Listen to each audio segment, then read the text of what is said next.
This is me before, and this is what I look like now. Ever since nag-start kami mag-business ng girlfriend ko, sobrang hirap nang humanap ng time mag-gym. Today, babaguhin natin to. So, it's day 1 of working out at home under 30 minutes without going to the gym. Today nga pala is push day. Let's go!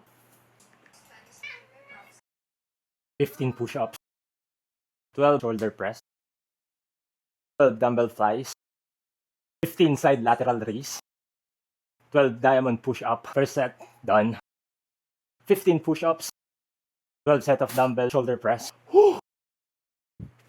12 dumbbell flies, 15 side lateral raise, 12 diamond push-up. Second set done, and we still have 14 minutes left. Let's go. Last and final exercise. 12 diamond push-up. Exercise done. Grabe nakakapagod, but I'm ready for tomorrow's workout. Peace out.